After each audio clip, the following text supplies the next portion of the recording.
A ka xhelozi mes jush që jeni pak e përsakt? As pak nuk ka. Mendoj ka na jeme, nuk e di unë, po të paktën ata dihen, do me thonë se edhe ata shumë merren portalet me të tillët, po në përgjithësi jemi gjithë të mirë dhe ne kemi ditë ta respektojmë njëri tjetrin, edhe vazhdojmë ta respektojmë. Në krahasim me këta të tjerët që vinë, mu ndodh zakonisht në fund vit kur I kemi xhirimet në për televizione të ndryshme apo produksione dhe tash I futesh ti në garderob aty ku ma përpara ke hy dhe kur ke hy mrena I ke përshëndet gjithë ata që mrena, sot sidomos të rit futesh as përshëndetin as do me thonë, po mungon ai respekti që ka qenë ma herë. Edhe ai arrogancë.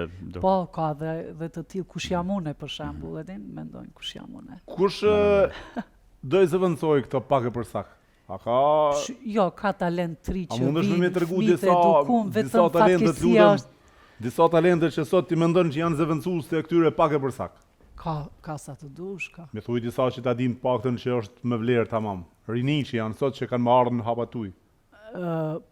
Po për shembull Saranda, këngëtarja e Prizrenit, është Majlinda Cikaçi, është Albina Kelmendi, mo që bani edhe bujë të madhe. Prej këtyne modernëve është Ylli Limani për shembull që Ylli ka tekstet e mira realisht. Shumë të mira. Ai ka këngë të bukura. Shumë këngë të bukura I ka. Është Neki Emra, ka këngëtar. Absolutisht. Po, domethënë nuk ngelet estrada pa këngëtar. Jo, gjithmonë ka të mirë. Bukur. Ka akoma lama të ri që kanë bërë ka 2-3 këngë, po fatkeqësisht nuk mund të depërtojnë sepse nga që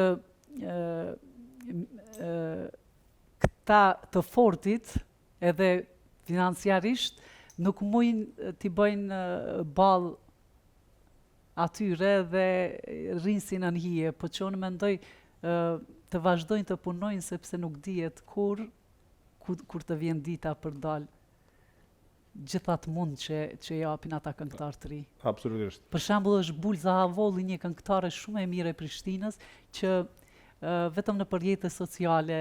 Po si ka mundësi që këto që jetu mi përmend deri tash